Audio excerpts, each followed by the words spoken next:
গত 3 দিন ধরে বৃষ্টি থামার কোনো নামই নেই। গোবিন্দপুর গ্রামের মানুষের সাথে সাথে ভূতেরা ঘরহীন। ডাইনি ঝুমা আর তার বর ফোড়নামালি দুজনে নতুন বাসা খুঁজে বেড়াচ্ছে। হায় হায়, কপালটাই খারাপ। বেশ একটা অসত্য গাছে বাসা বেঁধেছিলাম, এই ঝড় জলে প্রকাণ্ড গাছটাও ভেঙে গেল। এবার কোথায় যে যাই, চোখের সামনে তো ভালো কোনো গাছও পাচ্ছি না। ওগো ঝুমা, বলছি গাছ না হয় কাল খুঁজে পাওয়া যাবে, কিন্তু এখন যে খুব খিদে পেয়েছে। খিদের জ্বালায় পেটে যে ডাইনোসর দৌড়াদৌড়ি করছে। এই তুমি থামো তো, আমার কপালে হয়েছে যত জ্বালা। এমনিতেই ঝড় জলে থাকার কোনো জায়গা পাচ্ছি না, আর এই বেটা খিদে নিয়ে পড়েছে। ঝুমা ডাইনি ও ফোড়নামালি উড়তে উড়তে পৌঁছালো হাড়ুর বাড়ির সামনে। গোবিন্দপুর গ্রামের উত্তর প্রান্তে বাস করত হাড়ু। হাড়ুর বাড়ির সামনে এক প্রকাণ্ড জিনিস দেখে ডাইনি ঝুমা বলল, আরে ওটা কি? ওটা তো একটা কাঁঠাল গাছ, আর ওই কাঁঠাল গাছটা কি বড়! পেয়েছি, একটা আইডিয়া পেয়েছি। কি পেলে গো ঝুমা? খাবার খাবার পেয়েছো নাকি? কই কই কোথায় কোথায় খাবার? মরণ দশা আমার! এই বুড়োটা সব সময় শুধু খায় আর খায়। আরে নতুন একটা আইডিয়া পেয়েছি। আইডিয়া? কি সেই আইডিয়া? ওই যে ওই বাড়ির কাঁঠাল গাছের বড় কাঁঠালটা দেখতে পাচ্ছ? এবার থেকে আমরা ওই কাঁঠাল গাছের ভেতরেই থাকবো। আহা, কি মোলায়েম, কি রসালো! আর আমরা গাছে থাকবো না, এবার থেকে এই ফলের ভেতরেই ঘর বাঁধবো আমরা। ঝুমা ডাইনি ও ফোড়নমালি ভাসতে ভাসতে সেই কাঁঠাল গাছের সামনে এসে উপস্থিত হলো। বৃহৎ কাঁঠাল গাছটি দেখে ডাইনির স্বামী বলল, উফ, এই কাঁঠাল গাছের গন্ধটা কি সুন্দর! এর ভেতরটা তো খুব সুস্বাদু হবে বলে মনে হচ্ছে। চলো চলো গিন্নি, ঝটপট ঢুকে পড়ি আমরা। আমার যে আর তর্স হয়েছে না। ডাইনি মন্ত্র পড়ে কাঁঠালের মধ্যে একটি গর্ত তৈরি করলো, আর সেই গর্ত দিয়ে তারা কাঁঠালের ভিতর ঢুকে পড়ল। আহা, এই তো এইবার থেকে আমরা আরামেই দিন কাটাবো, আর বাড়ি খোঁজার তো কোনো ঝামেলাই নেই।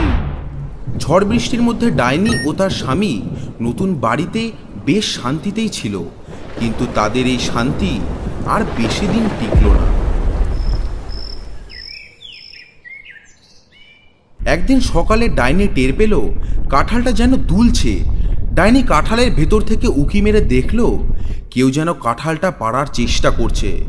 বাহ, কাঁঠালটা তো বেশ বড় হয়েছে, আর দেখেও বেশ সুস্বাদু লাগছে, কিন্তু কেটে না দেখলে তো বোঝা যাবে না। হাড়ুর বউ যেই না কাঁঠালটা পারতে যাবে, অমনি ডাইনি ঝুমা গর্জে উঠে বলল, এই এই মুখপুরি, কি করছিস? কি করছিস? এটা এটা আমার বাড়ি। এই কাঁঠালের মধ্যে আমরা থাকি। একদম কাটবি না, যা যা এখান থেকে, একদম কাটবি না এই কাঁঠাল। ও ও বাবা গো, এই কাঁঠাল যে কথা বলছে! আমার গাছে এমন কাঁঠাল তো আগে কখনো হয়নি। তবে কি এর ভেতরে কোনো ভূত আছে? ভূত তো ঠিক, কিন্তু কাঁঠাল চোর ভূত।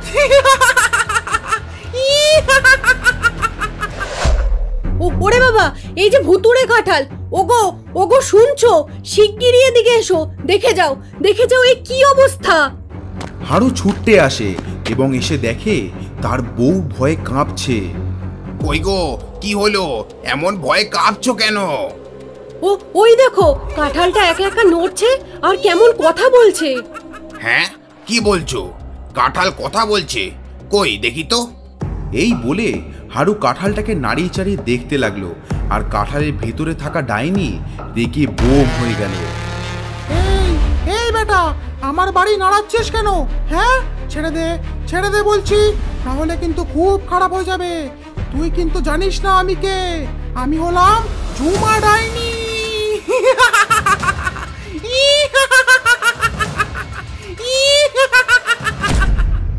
ওরে বাবা, কাঁঠালের ভেতর তো ডাইনি রয়েছে। কি করা যায়? হ্যাঁ, আইডিয়া। দাঁড়া বেটা, আমার কাঁঠালের ভেতর থাকা তোর মজা আমি দেখাচ্ছি। হারু ছুটতে গিয়ে বাড়ির ভেতর থেকে একটি লাঠি নিয়ে আসলো আর সেই লাঠি দিয়ে সজোরে কাঁঠালের মধ্যে আঘাত করতে লাগলো। লাঠির আঘাতে কাঁঠালটা নড়তে লাগলো আর ভেতরে থাকা ডাইনির অবস্থা খুব খারাপ হয়ে গেল। ওরে বাবারে, ওরে বাবারে, এই কি করছিস? না না, আমার বাড়ি ভাঙিস না, অনেক কষ্টেই বাড়িটা পেয়েছি। বাবা গো, বাবা গো, ওরে বাবারে। হ্যাঁ, এ কি হচ্ছে? এই বাড়ি কাঁপছে কেন? এখনো তো গৃহপ্রবেশের পোলাওটাই খাওয়া হলো না, তার আগেই ভূমিকম্প।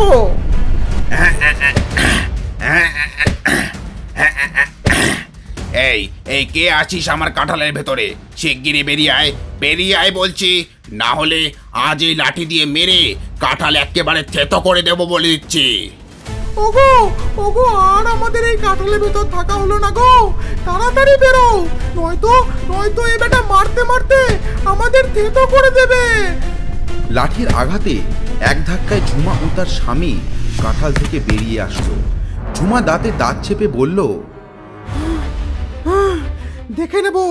দেখে নেব তোদের, ছাড়বো না, কাউকে ছাড়বো না, কিছুতেই ছাড়বো না তোদের আমি। এইভাবে ডাইনি গজরাতে গজরাতে উড়ে চলে গেল। কয়েকদিন পর আবার বৃষ্টি নামলো। ডাইনি ঝুমা ও তার স্বামী ঘর ছাড়া হয়ে ভিজতে ভিজতে একটি গাছের তলায় এসে দাঁড়ালো। ঝুমা ডাইনি রেগে গজরাতে গজরাতে অসহ্য গলায় বলল, দূর দূর দূর, কত কষ্টে ঝড় জলের মধ্যে একটি বাসা খুঁজেছিলাম, সেটাও হাতছাড়া হয়ে গেল। ও গিন্নি, আমার পোলাওয়ের কি হবে? গৃহপ্রবেশের পোলাওটাই তো এখনো খেতে পারলাম না। এবার ডাইনি ভীষণ চটে গেল। ফোড়না মালিকে ধমক দিয়ে বলল, এই তুমি চুপ করলে? সারাদিন শুধু পোলাও আর পোলাও, কাঁঠাল থেকে ভাগিয়ে দিয়েছে, এটা চোখে পড়ছে না? আর একবার যদি পোলাওয়ের কথা বলেছো, লাথি মেরে ডোবার জলে ভাসিয়ে দেবো। সারাদিন শুধু খাই আর খাই না করে এখান থেকে যাও, গিয়ে আমার জন্য নতুন বাসা খুঁজে আনো, তারপর আমাকে মুখ দেখাবে। ডাইনির কথা শেষ হতে না হতেই ফোড়না মালি ভয়ে পালিয়ে গেল। এই রে, কি করব এবার? একদিকে গিন্নির জন্য বাসা খুঁজতে হবে, অন্যদিকে খিদেতে পেটে ডাইনোসর দৌড়াচ্ছে। আহা, সেই গন্ধরাজ পোলাওয়ের কি স্বাদ, ভাবলেই জিভে জল চলে আসছে। কিন্তু সে সুখ কি আর আছে? দেখি একটা। কথাটা শেষ হতে না হতেই ফোড়না মালি দাঁড়িয়ে পড়ল আর বলল, আরে ওটা কি বড় তরমুজ, কি বিশাল দেখতে, ভেতরটা নরম, আর কি সুস্বাদু হবে বলে মনে হচ্ছে। যাই গিন্নিকে গিয়ে আগে খবরটা দিই। কিছুক্ষণ পর ডাইনি সেই বড় তরমুজের সামনে এসে দাঁড়ালো। ও ফড়ু, এ কি বড় তরমুজ গো, আর গন্ধটা, আহা, যেন মশলা ছাড়া তরমুজের চাটনি। চলো গিন্নি, এইবার আর কেউ আমাদের তাড়াতে পারবে না। হ্যাঁ, ঠিক বলেছো, এবার এটাই হবে আমাদের নতুন থাকার জায়গা।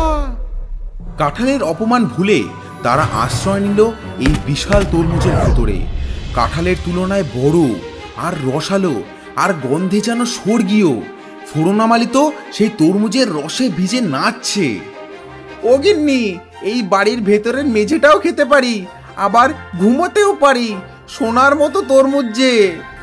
সাবধান, শুধু খাওয়া আর ঘুমানোর কথা ভাবলেই হবে না, এবার মাথা খাটাও, যেন কেউ আমাদের আর ধরতে না পারে। গোবিন্দপুর গ্রামের উত্তর প্রান্তের এই বাড়িতে বাস করত রামচরণ ও তার বউ রমা এবং তাদের একমাত্র ছেলে বাবলু। রামচরণ তার পরিবার নিয়ে বড় আনন্দেই দিন কাটাচ্ছিল, কিন্তু সে জানতেই পারেনি যে তার বাড়ির সামনে কি বড় বিপদ এসে পড়েছে। বুঝলে ফড়ু, নতুন বাড়িতে তো ঢুকে পড়লাম, কিন্তু এবার খাওয়ার জন্য তো কিছু চাই। ঘরে বসে বসে তো আর খাবার আসবে না। হ্যাঁ গো গিন্নি, তাড়াতাড়ি কিছু ব্যবস্থা করো না, খিদের জ্বালায় আবার আমার পেটে ডাইনোসর দৌড়াচ্ছে। ঠিক আছে, দেখি এই মানুষটার বাড়িতে কি পাওয়া যায়। কিছুক্ষণ পর রামচরণ বাজার করে বাড়ি ফিরল। ওই গো গিন্নি, এই নাও বাজারের ব্যাগটা নিয়ে যাও, আজ বাজার থেকে টাটকা ইলিশ মাছ এনেছি গো। এই দাওয়ায় রাখলাম ব্যাগটা, আমি যাই হাত মুখ ধুয়ে আসি। এই তো খাবারের ব্যবস্থা হয়ে গেল। ওই বেটা মানুষটা সদ্য ইলিশ মাছের ব্যাগটা দাওয়ায় রেখেছে। যাই যাই, ওর বউ আসার আগে মাছটা সাবার করে দে। এই বলে ডাইনি তরমুজের ভেতর থেকে বেরিয়ে এসে মাছের ব্যাগটা নিয়ে চম্পট দিল। রামচরণের স্ত্রী দাওয়া এসে দেখল মাছের ব্যাগ নেই। মাছের ব্যাগ দেখতে না পেয়ে ঘরে এসে রামচরণকে জিজ্ঞেস করলো, কি গো, মাছের ব্যাগটা কোথায় রাখলে? এই যে বললে দাওয়ায় আছে, কই নেই তো? হ্যাঁ, কি বলছো? আমি তো ব্যাগটা এক্ষুনি দাওয়াতে রেখে আসলাম। কই কই দেখি তো।